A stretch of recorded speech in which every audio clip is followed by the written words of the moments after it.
My friend Grant Byrd has over 4 decades of ministry experience. Join us today as we talk about consistency, the future of youth ministry, mentoring, and share some funny stories along the way from 4 decades of service. Today on Call to Lead.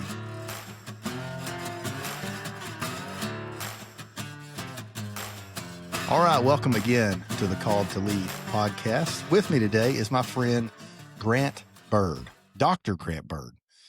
Grant has been a youth minister for years and years and years, spent over 3 decades serving at the same church in the same community, and now is working at the state level, serving students and those who serve students. And so we just wanted to sit down and talk for a little bit. Grant, how are you today, my friend? I'm doing great, Colby. Thanks for having me on here. Man, it is my pleasure. We've been talking about this for a couple months and then just haven't been able to get together because you've had some important things going on. Yeah, I have had some big stuff happening. I have a grandbaby that was born in July, my first grandchild. His name is Benjamin Grant. How cool is that? That was a shock to me and just an incredible honor. And then he was born June the 20th, right at the best time. I'm the reason for that. He wasn't supposed to be born till like the second week of July 7th, I think. And I had 2 camps back to back. And I just said, Jill, that's my wife. I said, we got to pray that kid comes early because I can't miss it. I've got to be there. And sure enough, thank you, Lord. He came on the 20th and got to see him. And then my daughter, Darby, she got married on October the 5th. And so to Cooper, and so they're the Gallimores now, and just got a house. They signed on a house. So lots of big stuff happening. I knew you had a lot of things going on, and then we had, you had state convention stuff and a lot of, now that you're working at a more than one town, more than one church level, it's a lot of getting pushed a lot of different directions. Before we really get into that, what you're doing now, why don't you tell us just a little bit about yourself? You talked a little bit about your family just now, but maybe go into more detail about that and just you and how you came to faith in Christ. Okay, I'd love to. Well, I'll start with that. I was 8 years old. My parents loved the Lord, and so they took me to church. But when I was 8, I just sat with my parents because I always did. But my brother, who was 4 years older than me, him and some of his buddies were there, and I was trying to act cool as any 8-year-old would. And but God just spoke to me that morning, and just clearly like convicted me of sin and just a weird thing. And I came to know the Lord that day at First Baptist Church, Port Neches, Texas. And the cool thing about it, I got to go back and preach at their 115th year church anniversary here just a few weeks ago. Man, it was an incredible honor. But I grew up there, got called to the ministry when I was in high school. Didn't understand it. I didn't know what really was going on, but kind of thought maybe that's what he wanted. But I went on and went to school at A&M. And I thought I was going to be an architect or a coach or something. I just kept trying all these things and just felt so empty. It was crummy. And finally, I had a friend that talked to me, and he says, I feel like I'm called to ministry. And I said, I felt like I was. And I think that may be what God is saying to me. By the time I left that night, we were leaving A&M and going to East Texas Baptist. And I don't know why in the world that school's smaller than my high school. I thought no way I'd ever go there.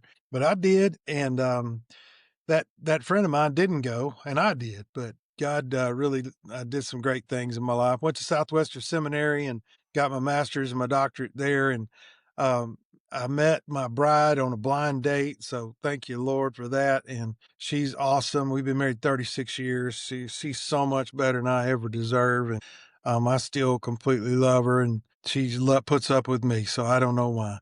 We got 2 kids. Keegan and Victoria is his wife, and they had my grandbaby. And so they live up in Wagner, Oklahoma. Keegan's a music minister and up there at First Baptist. And then my daughter, Darby, just got married, like I said. And so they are going to live in Allen, Texas, real close to us. And she works at 25 Project, which is a missions organization that has children's homes all over the world and do some amazing things there. So yeah, that's kind of my family. So you've been in ministry a long time, and pretty much all of that has been in student ministry. So working with teenagers, Yeah. and now you kind of don't do that, but kind of do. But we'll talk about that in a second. But walk us through a little bit about just the different churches you were at, and how God moved you kind of through ministry, and then how you ended up the place you spent the most time at First McKinney. Yeah.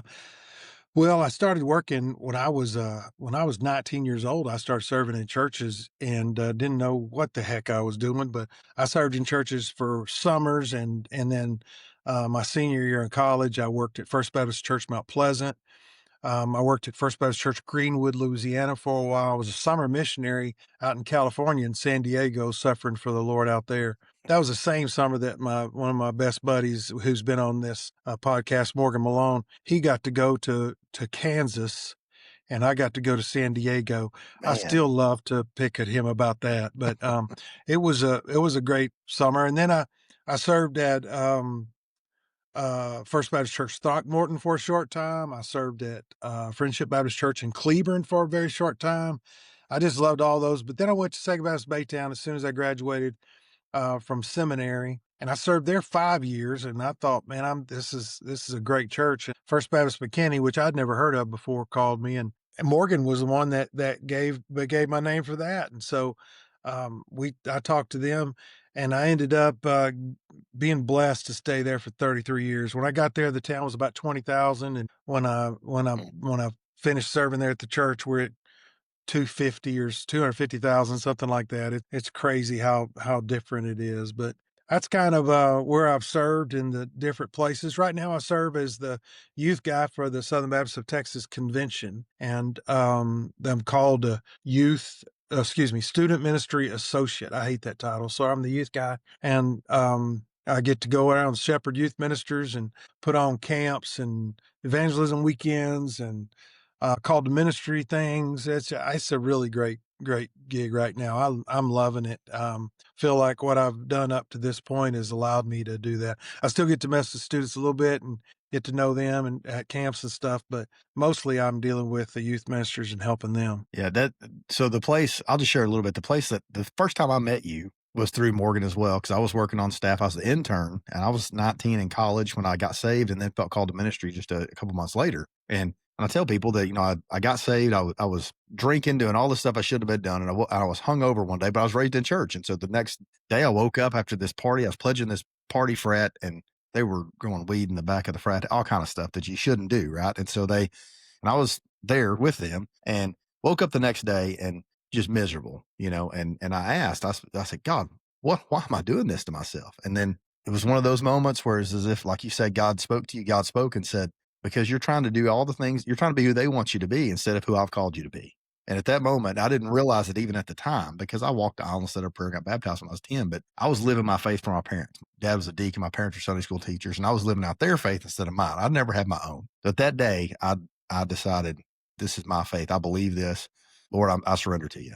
So I tell you, within about 2 weeks, I had the internship at First Baptist. And within 2 weeks of that, God called me to ministry. And the very day after I started to ministry, I stayed up real late that night talking with Kevin Towery and others about call to ministry, what that means. I woke up the next day thinking, why in the world did I tell anybody? Because now they're going to hold me accountable to this. And we did the little camp quiet time, and I had time left over time. So I just opened my Bible. God, I've got a few minutes I want to read. And I need you to give me clarification. Did I make a mistake? This is one day, less than a day in, And, Yeah.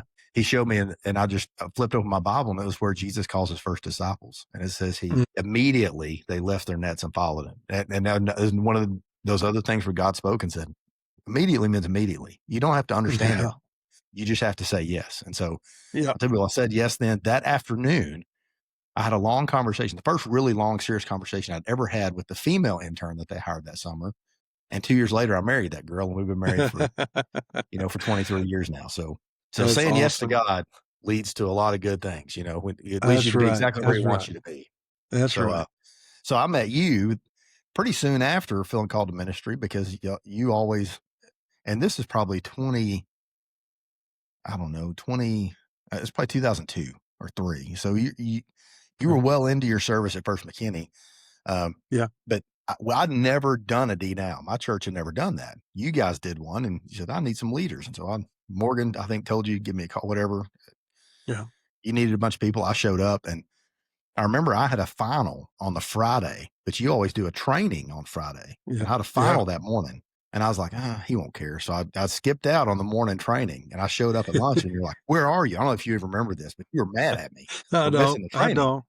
And I remember thinking, God, why is he so serious? But then I walk in, there's like 70 leaders. I was like, everybody's got 5 to 10 like, how many kids are they gonna have at this thing? And it was a bunch. I never but through that, and then I served the next town over from you in Princeton for a few years, and we got to do some events together.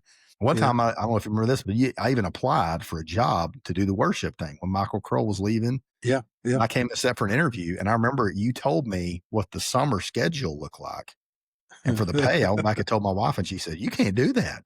And so one thing that I appreciate about you and that I've learned myself, at that time, I didn't understand how much work ministry was, Mhm. and to be successful and to be good, and it's not about just doing events, but it is about making an impact on kids' lives and their Yeah. families. And I didn't understand at the time how much dedication that took. And then after seeing how you did things, I was like, that's too much. That's too much. And now, here we are and our church is growing and we're starting to get a taste of that, of, Yeah. of how much work it is. And so I appreciate you. And I mean, the years that you put in doing the kind of schedule that you guys did at First McKinney, because you were gone like 6 weeks of the summer, right? You're gone Yeah. doing camps and Uh, mission trips and all that stuff. yeah. And how important was it in all of that? We'll talk a little bit about that time here in a minute, but how important was it when you're so busy? Because how many y'all had hundreds of kids coming every week? Like, how Yeah. do you know how many that y'all had coming at the end there? Well, pre-COVID, let me put it that way. Pre-COVID, we probably were running about 300. On Sunday mornings, we could go 350, 400, but on Wednesday nights, we were probably doing 300, pre-COVID, but that really kind of threw things off after Mhm. that. But yeah.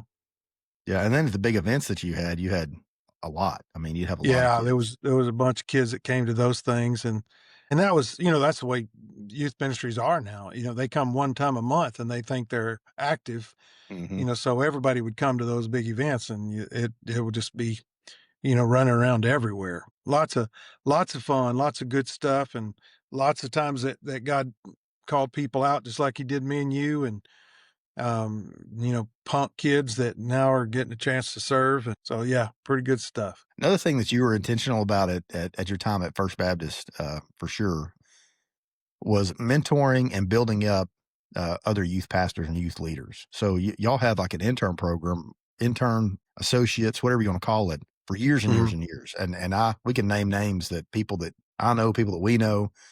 There are people that were in the youth group when I was started in ministry at First Baptist Bonham who ended up Jeffrey and other people who ended up serving there with you. Yeah, So yeah. so talk about the importance of that of finding those people who feel called and growing them and mentoring them in that process. Yeah, calling is a big thing for me. Being calling out the called is something that Dave Busby, I think, is the first one that I heard talk about that way.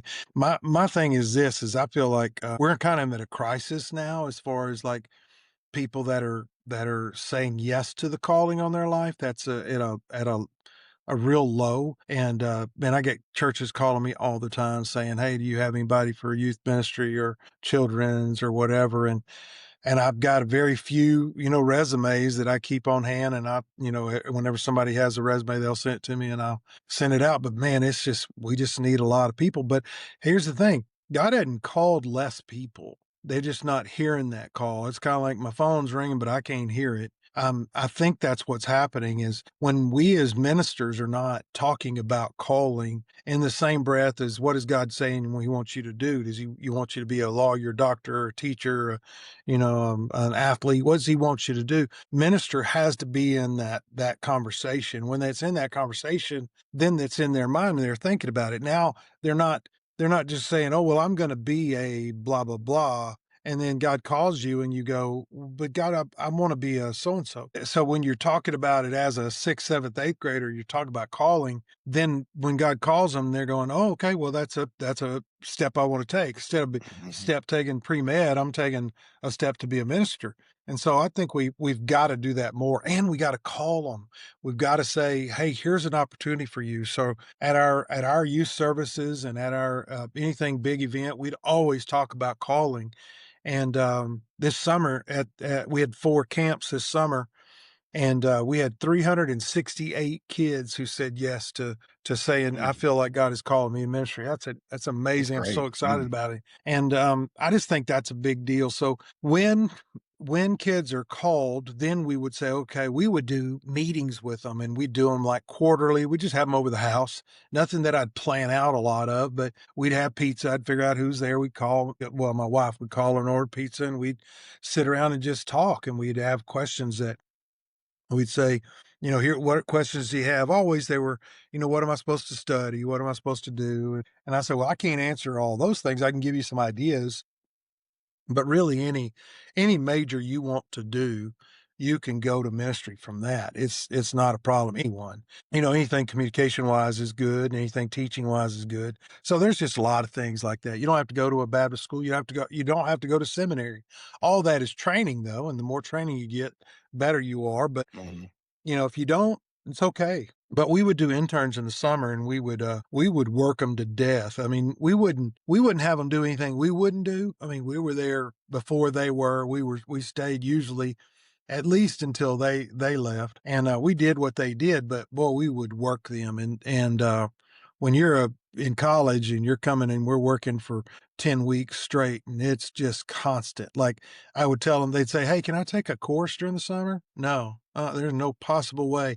And they'd go, Yeah. "Come on, we're just going to camp." I go, "Okay, well, let's just talk about it." And we would show them the calendar and what we expected of them.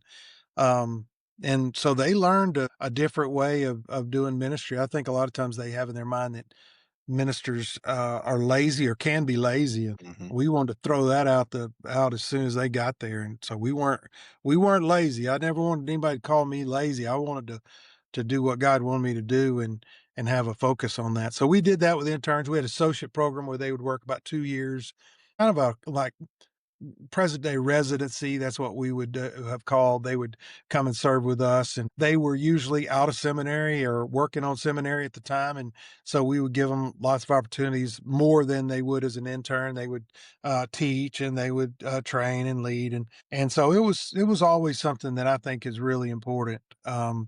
That we would stress as far as the training goes and calling goes. What's a give me a success story, of a student that, and this could be a success story of that looks a lot of different ways. You might have a kid who Yeah, ended up serving in ministry in some great way, or you might have a kid that was just everybody wrote off and said that kid's never going to make it, and then the Lord gets a hold of them and changes their yeah. life. So, what's a good success story? Something that you've got? Man, I mean, I'm telling you, God has been so stinking good to me, so much more than I deserve. Even thinking about it makes me nearly emotional, just of kids and stuff.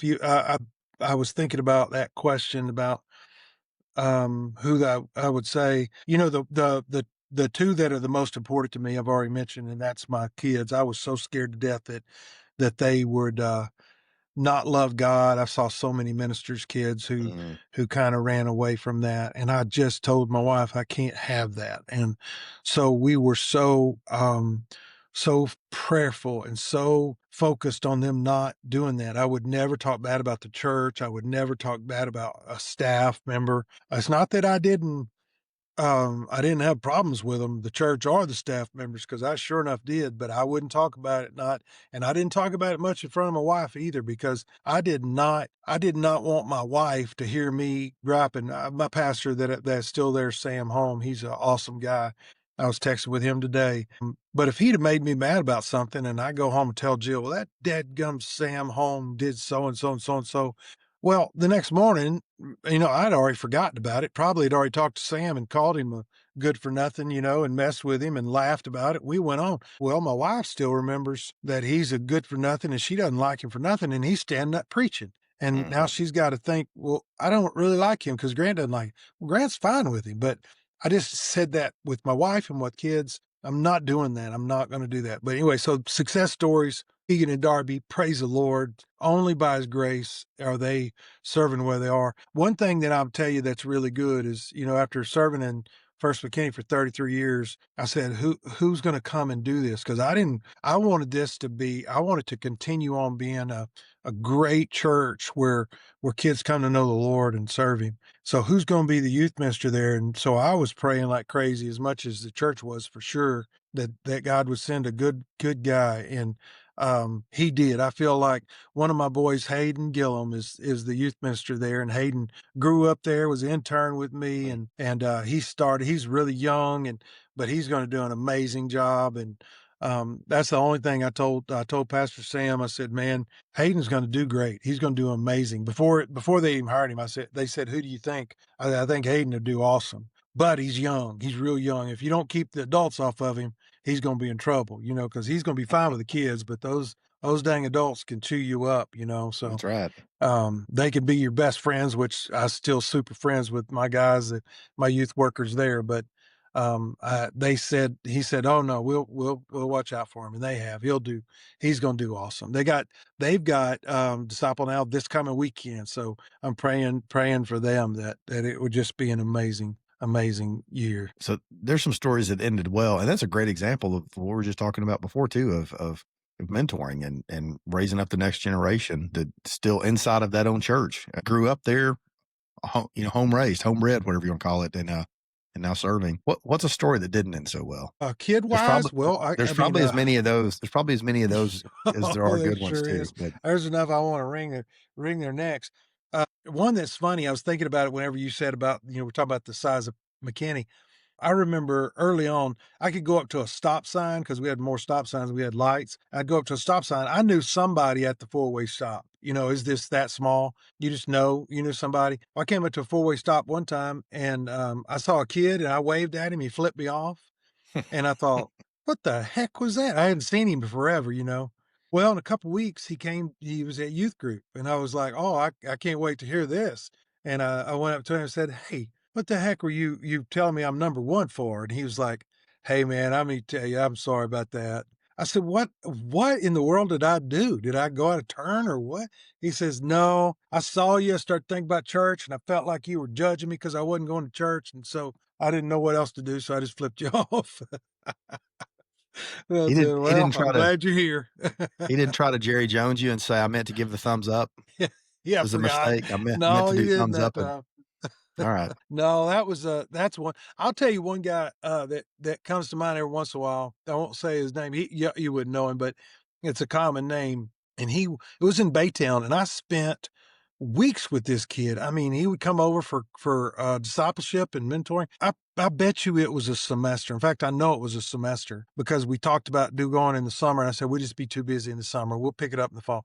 That boy, he went that whole semester, went with me, met with me weekly. Jill would feed him most of the time. And um, he after we finished, I don't know what happened, but after the summer, never talked to that kid again. Never saw him. I would call him, I wouldn't get a response.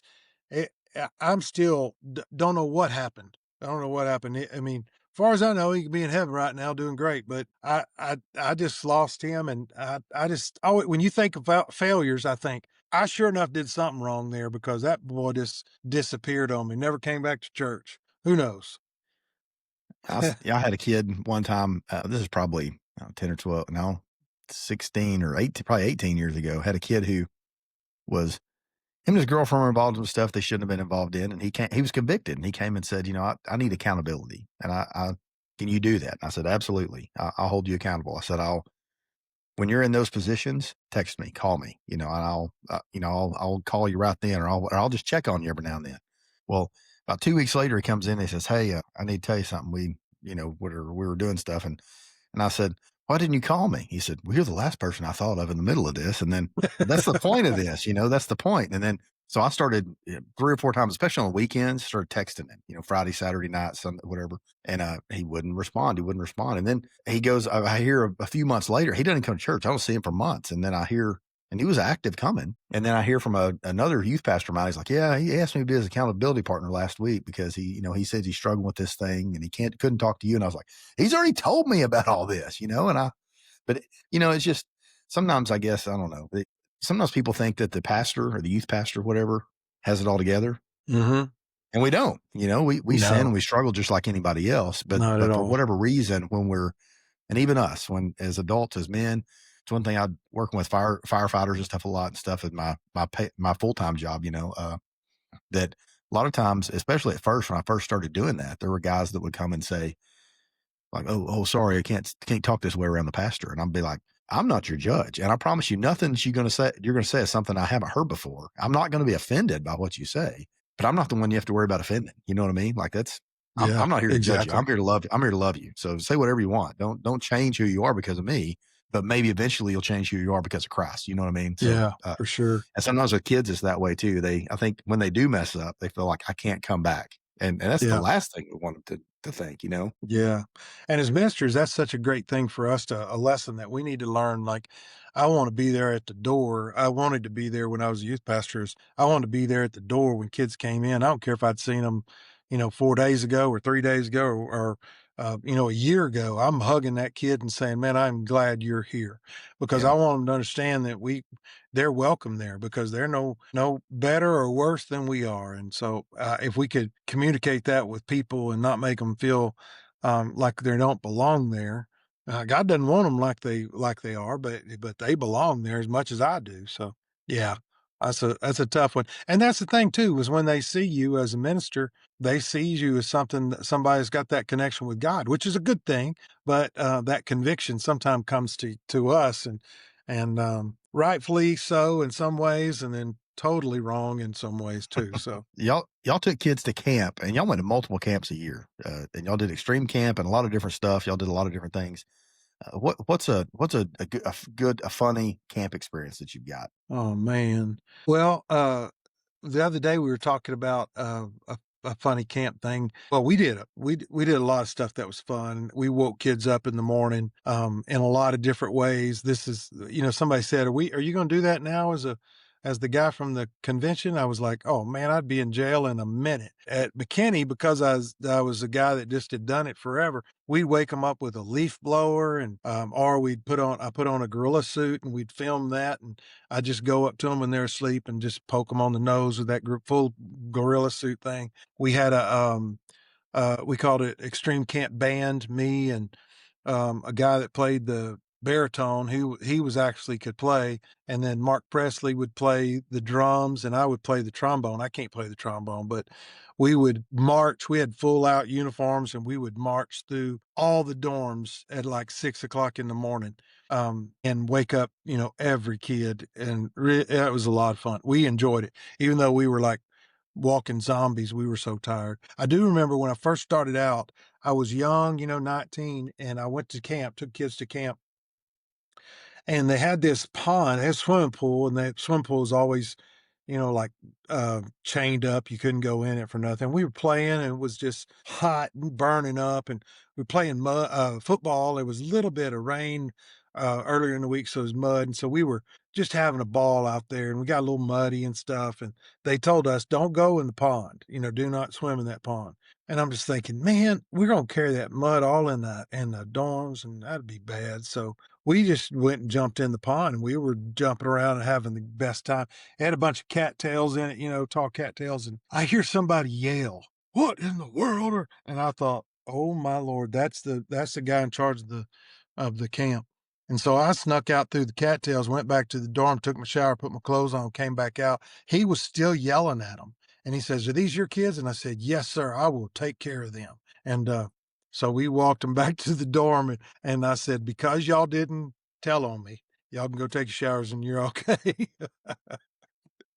So anyway, I don't think he ever knew it was me out there leading those morons in the water. Sometimes Sometimes, especially in youth ministry, now it happens with adults too, because adults can be dumb too. But with kids, something happens, and every now and then, as a youth pastor, it seems like you we want to live up to our calling, right? To the calling Yeah. God has in our lives.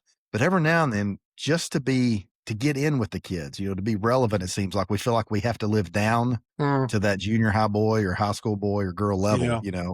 and do those kind Yeah. of things. So Sometimes I it's remember not so much living down. Sometimes it's just a normal way you act.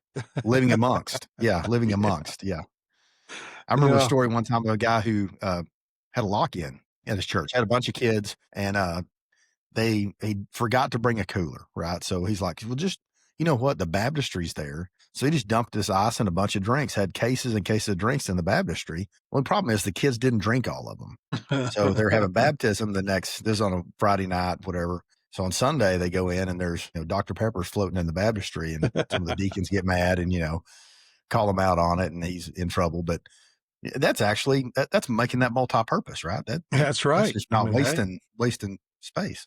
yeah, he didn't go buy a cooler. I think that's a win-win. Yeah. So you spent 33 years at First McKinney. Did you ever have any times when you were there where you thought, "What am I still doing here?" Were there ever some difficulties or something that came up where you were tempted to just throw in the towel and say, "You know what? I can go somewhere else. This isn't worth fighting." Well, constantly. I mean, there's always stuff like that. It wasn't not daily, but it was regular that I would have doubts and fears and stuff. It was one of those things. I'd have one of my buddies go to a church and they would have a welcome reception and do all these things. And he'd be, the greatest thing in the world for however long. And I'm still the old guy at First McKinney, even when I wasn't old. They thought I was old. So yeah, it was tough. I will say this though, those problems those problems are going to be the same thing wherever you go. You're going to have the same problems. You're just changing a little bit of the flavor of them. You're still going to have people that you're dealing with. You're still going to have issues. Where has God called you? And so that's what I had to keep thinking. One thing me and my bride Jill talked about is that until God calls us to do something different, we're not going to do that. And I would be upset with different things. I went through a number of pastors during those years, and they were all good in ways. I still communication with all of them, but Dr. Puckett, and he's with Jesus now, so I can't talk to him too much. But all the rest of them I can talk to, and I just I text. I told you I was texting with my pastor Sam this week. I texted with the pastor before him last week. I was on Facebook with him. I hadn't talked to him in a long time. He went through a really tough period of life and was out of the ministry for a while. So he wrote me, and I got a chance to talk back with him. I mean, so good things and bad things. It was really tough during times, but it was always one of those things that I just had to go back to. God called me here. And so I'm going to have problems wherever I go because I'm going. And so if I go, there's going to be problems. And so I've got to make sure that I'm going where God wants me to be and staying where God wants me to be.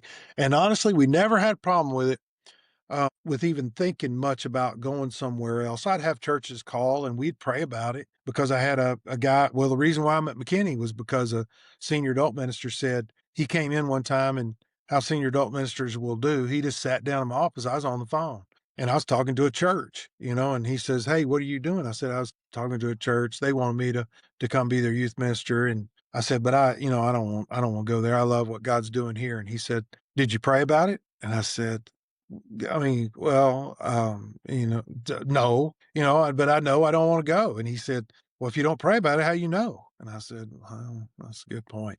He says, "What you want you to do," his name was DC Mangum, a godly man, wore his pants up to about right here. Remember about there?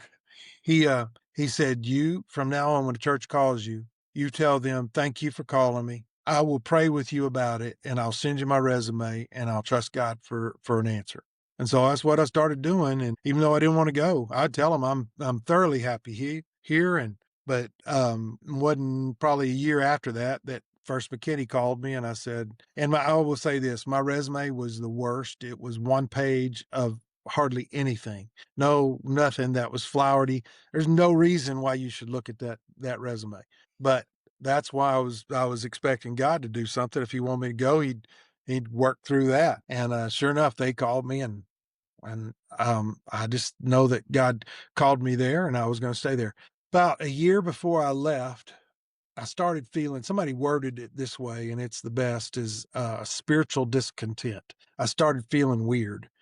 Um, I wasn't enjoying it as much as I thought I should. And because I loved going to serve at the church. I loved working with teens, but I was just having some issues. And I thought, well, maybe God wants me to do some other ministry, blah, blah, blah. And I just said, well, but I'm staying here until he tells me. And so me and my wife had talked about it, and there'd been a couple things that had come up, and we said, what could we do? I got no other skills. I'm just a youth minister. That's it. And she says, well, we'll just pray and let God do it. Okay. And we were in Romania on a mission trip, and I was sitting with her. We just let the kids, we'd done our kind of how'd God work today? Where did you see God at work today? And they'd finished, and kids went off. They're playing ball and showering and cleaning up. And me and her were sitting on this field and looking out over kind of in a valley. It's a beautiful place. And I got a text, and the text said, I want to know if you're interested in serving in this role, shepherding youth ministers across our state. And I was like, "What the heck is that?" And I showed it to my wife, and she goes, "Well, ask him what that means." So I asked him what it means. I said, I'm on a mission trip, but tell me what this is." And there's a lot more to that story.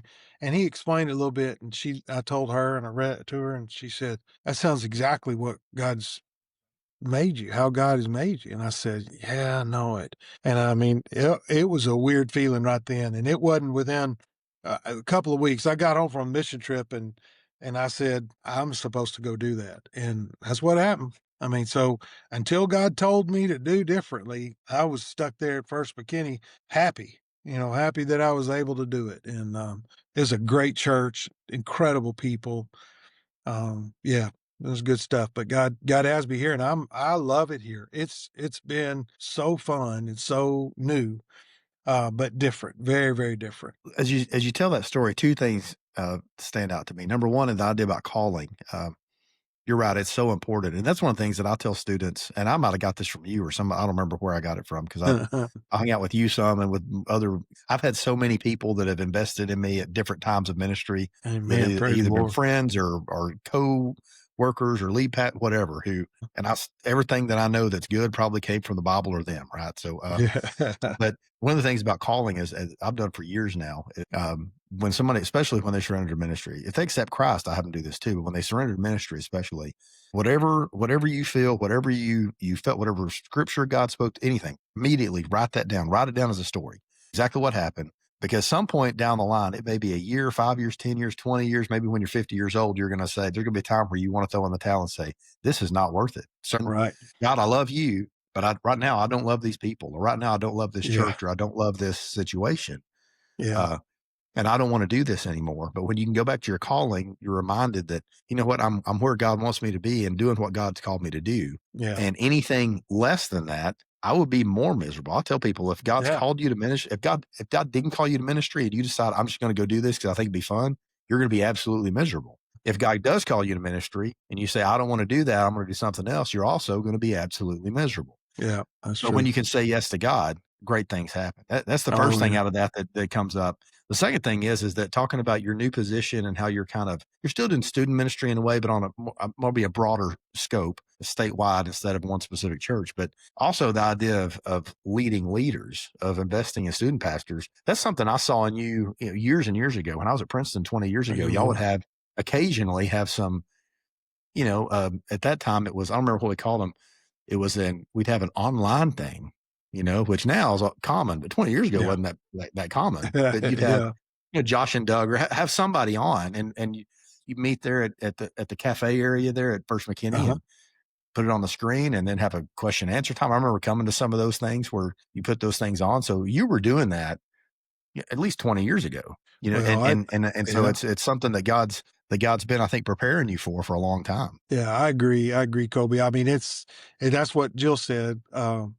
This is what God has been, making you into this. And so it's not better than what I was doing. In fact, it's funny because people say, like my mom, you ask my mom, and she says I'm in charge of all the youth ministers in the state of Texas. The reality is, I've got no authority on anybody in the world, nobody. I got no right to say anything to a church because I got nothing. But I get to help and to teach and train and shepherd, and most of the times just encourage and just say, "Man, you're doing a great job. You're making a difference for the kingdom of God." That right there should make you go for like a week. You're just going, "Oh, I'm good. I'm good. I'm making a difference for the Mhm. kingdom." Because that is, if I could be reminded of that every week instead of saying, "Well, that old good for nothing that's my supervisor or whatever driving me crazy." That if I think that way, yeah, if I'm serving him, then this job's terrible. But if I'm serving the King of Kings, then he's nothing. He's nothing. He's the door holder. I'm gonna go do what's important. So yeah, it's serving in ministry is a fantastic thing. Like I tell people all the time, I used to tell, McKinney's kind of an upper middle class area. And I tell the kids all the time, listen, I guarantee your parents make more than me and Jill. They make more money than me and Jill. They are not as happy as me and Jill. Me and Jill are blessed. We've only been blessed. We're not always happy because there's things that happen that are not good, but there's nobody that's happier than us because of what God has done in our life and the joy that He gives us. And I'd put that up against any of your parents right now. So if you're thinking that money's going to do it, you in trouble. You're in trouble. Mhm. You Mhm. follow God and listen to Him. You're gonna be happy and joyful, and just it's gonna be amazing because it is. It is. Yeah, I'm glad you mentioned joy because it's independent of circumstances is what Right. I've always heard about joy. Like happiness, you can have happiness and then happiness is fleeting. It comes and goes. But Correct. that joy, because it's a fruit of the spirit, love, joy. It's the second one, right? For Yeah. love. That's something that as long as you're living for the Lord, you have that. Right. And so you can get through all that stuff. Right? You see That's the right. light You'll at the make end of it. the tunnel. You have joy. You know your calling. You know you're where you're supposed to be because you're close to the Lord, and you know that He'll lead you, guide you where you're supposed to be. So Yeah. that's Yeah. important, I think. Yeah. That's good stuff. So a couple more things I wanted to get into a little bit. So I want to talk a little bit about consistency. Okay. You've given a blueprint of that in your time at the church there. So of how to be consistent and how to, like you said, just have a rough day, get frustrated about something, put it behind you, go back to work, right? Because you're where you're supposed to be, doing what you're supposed to be doing. Yeah. Why is that important? It's important in a job, any career, especially something that's as important as ministry. But why do you think that's so important to students, that consistency? And I think Well, especially now, because what I see is that now yeah. where maybe 30 or 40 years ago, they needed somebody consistent, but it seems like there's a lack of that even more now than there was 20 or 30 years ago in their lives. Yeah. Yeah. I think that's one of the things is that God blessed our ministry by allowing us to stay there. Um, I can't tell you how many times I'd see a kid that's grown up and they would say, "What are you doing now?" I say, "I'm the youth minister at First McKinney." And they'd say, "Man, I can't believe you're still doing it." And I'm thinking, "You're like 25 years old. That's 5 years since you were in it. I've got kids that are mid-50s, so you're nothing, that it's." But at the same time, I think the consistency is just that they're able to see that God is faithful. I'm not just saying it. I'm not making up stuff. I mean, we're still in the same house we were in, but it's perfect. It was a perfect youth ministry house.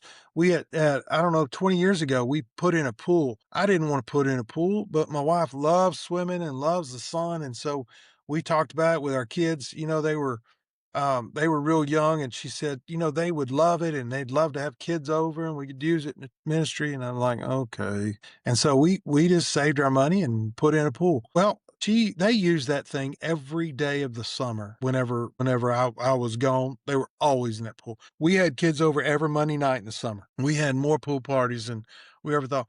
Well, that consistency is that kids saw that we loved having them. We loved them. That it didn't matter if they were bad kids on Wednesday night. I wanted them to still come on Monday. Come back to my house on Monday.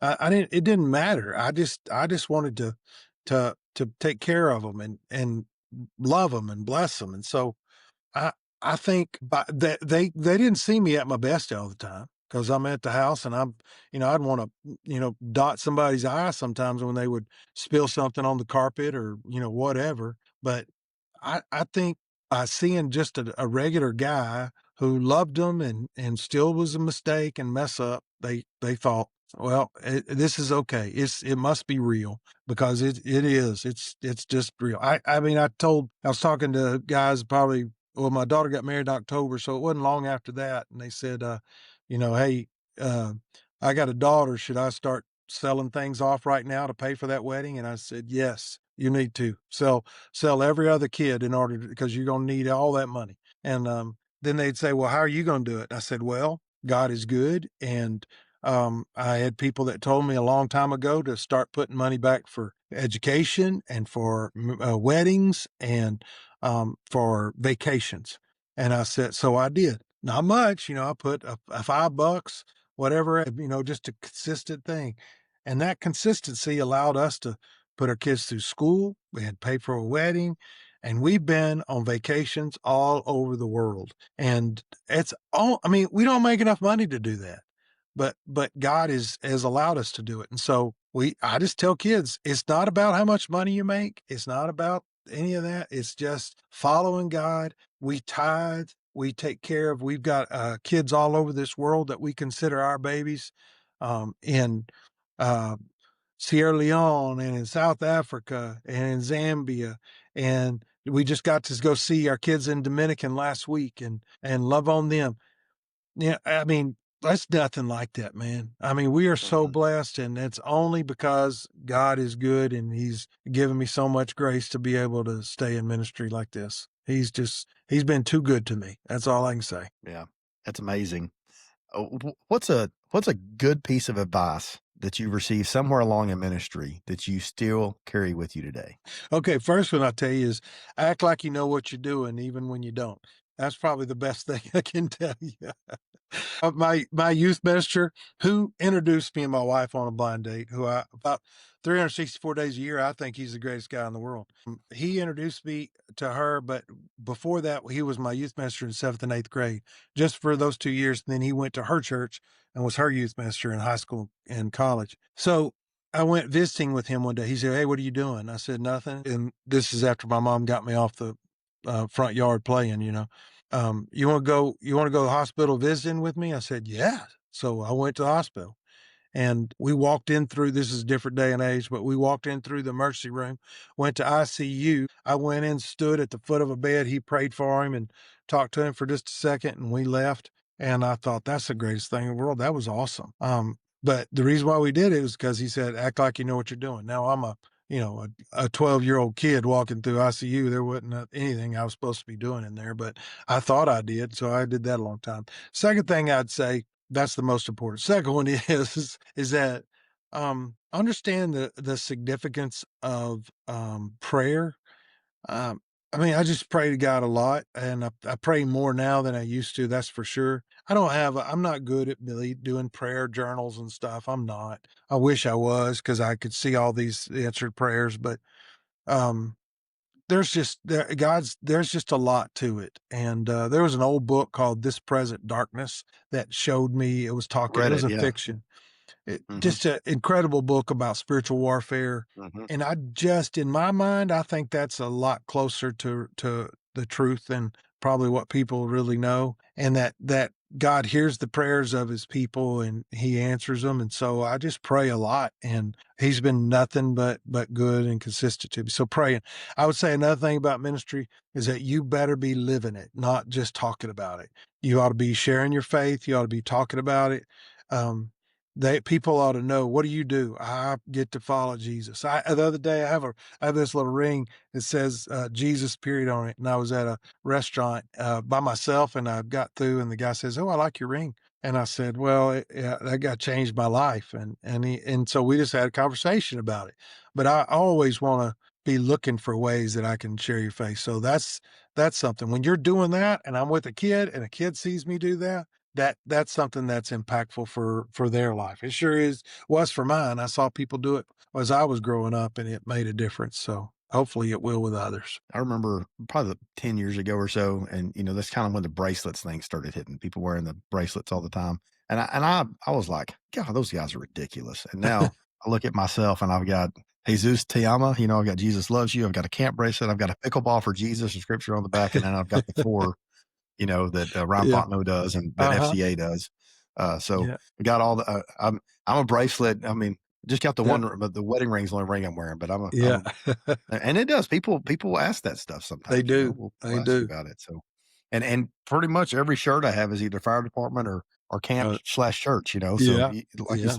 and I know you know this when you've done it so long. I've been in ministry 20, gosh, I think 23 years now, that you just have a lot of stuff, right? A lot of the every year you have so many shirts that you wear and stuff, and so Oh, man. um, Oh, yeah. so the people know. And after a while, I told Morgan this, I think too, because one of the things that Morgan Malone, your friend we talked about earlier, that Yeah. mutual friend, that he told me when he was on the podcast, was that he and Kathy had prayed, his wife had prayed that God would let them stay places for a long time because it was good for their family, is what he thought. Yeah. So For you got sure. to experience that as well. And another thing we talked about is that eventually it's almost like you kind of get a little bit of freedom in that, Yeah. because sometimes, like, you do things the way you feel called to do it, and instead of questioning, people are like, "Well, he's been here forever. He must know what he's doing, or they would have Yeah. fired him by now." I know.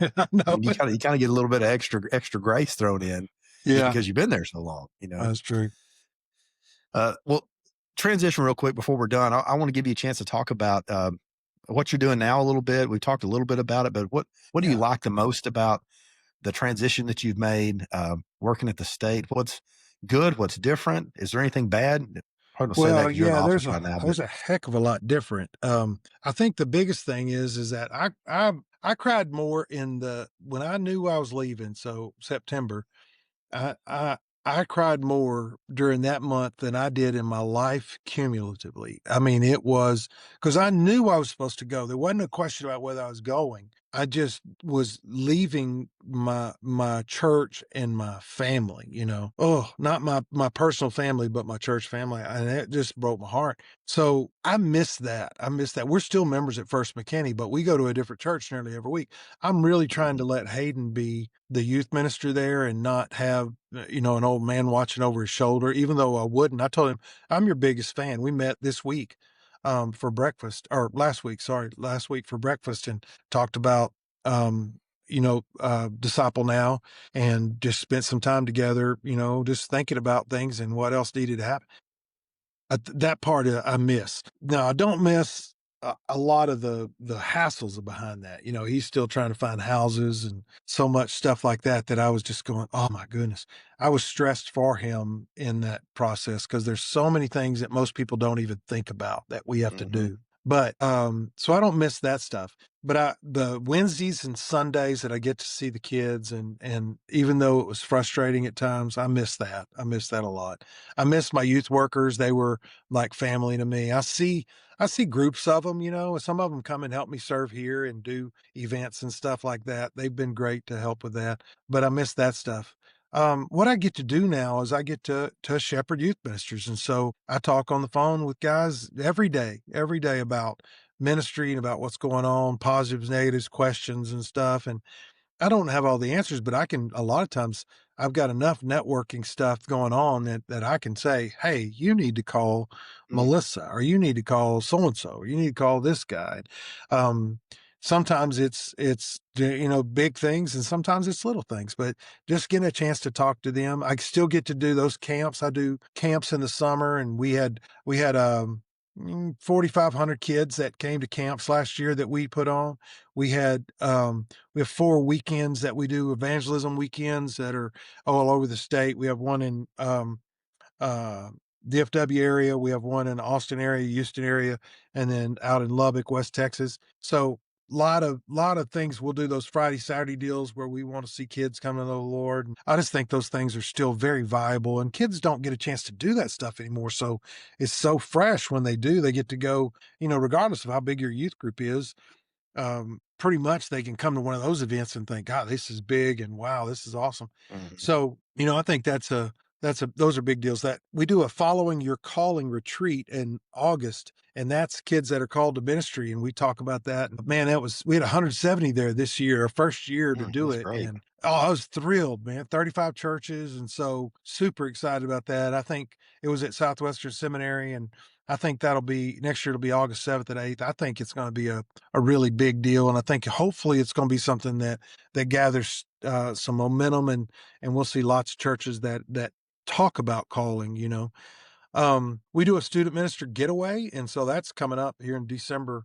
And it's just really a refreshment time for that. So that's kind of what I get to do on that, is just to kind of encourage and challenge. I'll have a good speaker that comes in, do a couple of times, and a lot of it is just hanging out and talking. So that's really good. And then we'll do this year our first mission trip. I really feel called to missions, and God has given me opportunity to do a mission trip with a small group, considering who kids we deal with, but we'll take 50 to Hungary, and so it's going to Mm, be a really cool thing, and I'm looking forward to that a whole lot. I think that'll be something that we'll do yearly, so pretty exciting. So all those things, and then during the week I get to do, talk on the phone. We do a Zoom call. It's a Zoom call with youth ministers across our state every Thursday, and it's really kind of community, and we kind of laugh and cut up and talk about what went well and what went bad on Wednesday nights, and then how we can continue to get better. A lot of times somebody will throw out a question and we'll talk about that for a little bit, but lots of connections made on that. So that's kind of what I get to do now. So lots of neat stuff, lots of just different, but it's very similar, and get to work with kids a lot. So that's really cool. I'm going to ask you a question as we finish up that I've had people ask me, because Yeah. I'll be 43 this next month. I've been in ministry for I'll be 24 years this summer. Uh-huh. And we went elder led not too long ago, but I'm one of the elders. I preach occasionally, and without fail, nearly every time I preach in front of the main congregation on a Sunday, someone comes up and says, "Have you ever thought about becoming a real pastor?" They ask that question, and I'm sure you've gotten it before. Have you ever thought about being a real pastor? And of course, they mean senior pastor, lead pastor, preaching to the main congregation on Sunday morning instead of students. Where I always say, I am. Mm-hmm. I am. I'm a real pastor. I preach every Wednesday. I teach every Sunday. I plan that I do this. Do you ever think you'll be a real pastor? Yeah. Well, usually I say the same thing you do, except I just punched him in the face most of the time. No, I'm kidding. But I wanted to. I mean, most of the time I did. Yeah. I, Yeah. I was I was always frustrated by that, and I said, "What do you think I'm doing now?" And they say, "No, no, I mean like your own church." I said, "I got my own church now." I said, "I'm at First Baptist McKinney, and I work with the students, and we're impacting the world, not just today, but from now on, a different generation." So I was very, very adamant about that, because I was called to student ministry, and um, it was a strong calling. I didn't know if I was supposed to music, youth, or missions. As in student ministry, you get to do all those things. Anybody that feels like they want to take a step up and be a pastor is somebody that doesn't understand their calling. They're either that or they're not called to student ministry, because student ministry is an amazing role. I feel like kids are moldable. We get a chance to speak life into them. I tell pastors now, I got a little bit different platform. I tell pastors now, um, any church that has a vibrant student ministry is an exciting church. Their church is better for it. There's more people that come to know the Lord, because if they've got a vibrant youth ministry, that's what they're doing.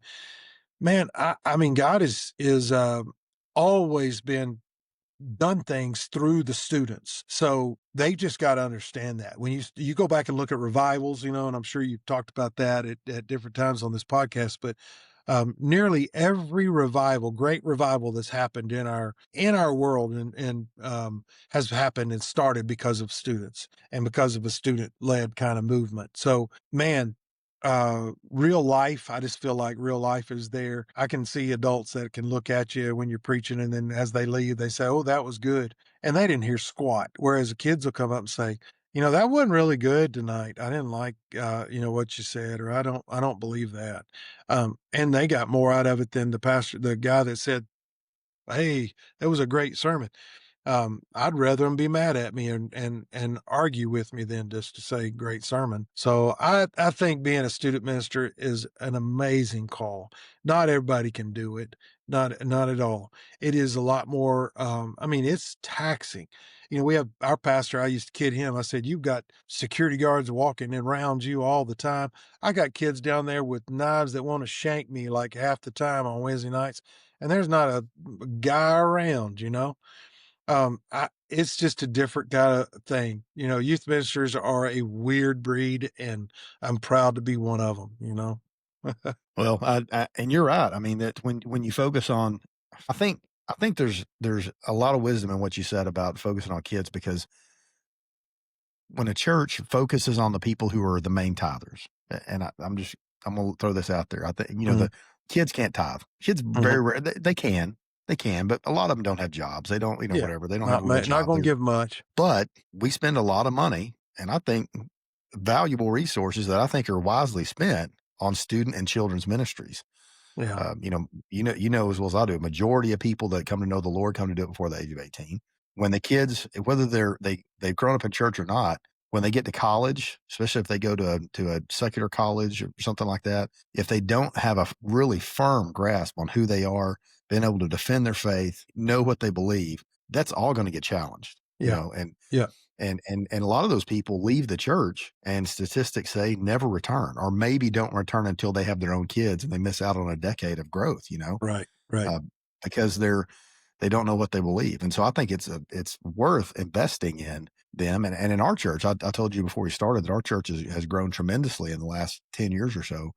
And really, when the growth happens, when we started really investing in our children's ministry, our youth ministry, and missions. I mean, all three things that are people. Missions are people that we're going to serve in Honduras or Mexico or wherever, serving people um, who need help, right? Who need the gospel, but also need help with things, and kids and young people who aren't paying the bills for the church, right? So these three groups are who we're investing a lot of our money and time and resources in, but the kids are inside the walls, but really they're not the group paying. So we have this, Uh-huh. so many churches have this mindset of, well, I'm paying. What am I getting out of this? The country Mhm. club mindset. What am I getting out of this? Because I'm paying for it. Oh. No, it's not my money Mm. anymore. This Mm-mm. it never was mine. It was No. God's, and He allowed me to have it. And all he's not asking for all of it back. He's just asking for part of it back. Yeah. Yeah. For ministry. So I think you're right. It's exactly right. Good point that uh, the focusing on those kids and stuff is really, it benefits the whole church. Yeah. Yeah, completely. I think it's one of those deals too, is we as youth pastors, we've got to be very, very focused on all aspects of discipleship, and tithing is one of those. If I hadn't started tithing as a young man, I would find it very difficult to start tithing as a grown up. You say, okay, not that we do, neither one of us, but if you make six figures and you get saved as a 35-year-old, hey, by the way, you got to give, $10,000 of that to the church. That's the most expensive country club in the world, and you're like, what do I get out of that? But at the same time, if you do it from the start, you do it as a boy that mowed lawns, and you can, you start doing it then. That's just something you do. We didn't ever question it. And we've never lacked for anything. I mean, all God does is take care of you. So teaching tithing as a teens, we teach it all the time. We teach that we take up the offering on Sunday mornings when we were at First McKinney, and we would do special offerings because I told these kids, we called it Coke box offering. You're going to take money that you were going to go buy a Coke or coffee or ice cream or whatever, and you're going to say, I'm not going to do that this week. I'm going to give that to this ministry, these people, or this area, because God's called me to sacrificially give. And teaching that to kids is what I think we as youth ministers got to do, because otherwise, yeah, there's no way they can do it. But when they do it that way, then it becomes a norm. That's what I'm supposed to do. So then they don't hold on to that money tightly, and God blesses them. Like He's done with us for sure. Yeah, there's one time I can think of where I questioned tithing, and I've shared this I think before, maybe on the podcast. I don't know, but there's one time where we were early in ministry. We'd left the Princeton, and we're doing a church plant in McKinney, Bridgeway, a church that we were doing in McKinney. And so we had a 6-month deal where we were getting state funding from the SBTC through the church planting network, but there wasn't enough for the pastor and myself. I was doing youth and music, and he was doing that to get, we're co-planters. There wasn't enough money for us to get a salary for 6 months. Yeah. So we had a teacher's salary, Melissa's, and that was it. We had a house payment and a car payment. And there's one month that it was tithing time and car payment time, and there wasn't enough money for both. And it was like $300, for the car payment, but that's about what our tithe was too. Yeah. Yeah. And I told Melissa, I was like, hey, God will understand if we don't tithe this go round, because otherwise we'll have a late fee on the car payment. And she just stared at me. Important to have a godly wife, right? She stared at me and she said, are you serious? Like, how much faith are you showing that God's going to provide for this if you're not willing to tithe now? Like when the money's plentiful, we tithe, and if it's scarce, we don't. Like, that's ridiculous. You're being ridiculous. She called me out, much to my shame as leader. Good for her. Husband and man and leader of the family. I didn't lead. She led. And I said, you're right, babe, you're right. And man, we tithed on Sunday, and I kid you not, on Monday, there was a check in the mail, no joke, from a retired pastor and his wife who were part of our church. They were retired pastor missionaries, and he wore his pants up to here too. Their names were the Retbergs, Myron and Nina Retberg, one of the most godly couples I've ever met. Yeah. And they put a check that was almost that exact amount for the car payment, and just said, we're on a limited retirement income, but we had left over this month, and we felt like God wanted us to give you this money. And it was like the That's exact amount, awesome. you know, and so Yeah. and I wonder if God wouldn't have prompted them if we would have just made the car payment, not Oh, tithe, no. you know? I I mean, don't believe he would've. It's so just, he blessed us mm, by them. yeah, that's a constant thing in our lives. Now, we've never been uh, in want. All we've done has been blessed, but man, God has done nothing but just overly bless us with that. And I think it's because of we trust him, and I think it's because he's we tithe. I mean, we're giving. We're doing what God has called us to do, and all he's done is be more than we could ever dream of. He's too dang good to me. I know that. Mm. Well, that's awesome. Grant, it has been a pleasure visiting with you today and catching Oh, up I some. enjoyed it. Hadn't got to visit with you in a long time, and other than seeing you at the Southern Baptist Convention for 5 minutes couple months ago, so uh, I've enjoyed this, and man, Yeah. I appreciate you so much. I appreciate your ministry. I appreciate you. We do D now, and we do a community. 10 or 12 churches do it. Our church is big enough we can do it ourselves, but a lot of the local churches here in Fannin County aren't. So we do a big Yeah. collective one, Good. and so we Good. can pull our resources. And when I do the books, I do all the books are for the small group leaders Uh-huh. and all the stuff in there, the icebreakers and all this. They're like, "Where this is great. Where did you come up with this? How do you do?" Like I'm the D now guru almost, and it's like, "Where did you come up with this?" And I said, "I stole every bit of this from Grant Byrd. Like I still got a totally consumed folder from 20 whatever 24 years ago or whatever it is that Grant Oh, gave me." man. That's That I awesome. use, and I still have mine, and I have some of the kids' information that they wrote down that the Uh-huh. first year I did that, and I Oh, mean, I cool. just, I'm eternally grateful for you, for your Oh, ministry, bless you. just the impact that you've had on the kingdom for years and years and years, and the impact that you're still having on the kingdoms. Brother, I Well, thank you, I appreciate you. yeah, I'm honored to do this, Kobe. I'm so proud of you. I'm just so glad that you serve the Lord, and it's such a good lesson for people today. The bivocational thing is probably something where we're mostly going to. And man, I'm so thankful that you're serving God like you are, and making a kingdom difference, and you just keep on doing it. Thank you for letting me be on here today. I enjoy talking to you and being reminded about how good God is, man. Thank you for letting me. That's right. That's the main thing. He is good. He's very Yeah. good. Yeah.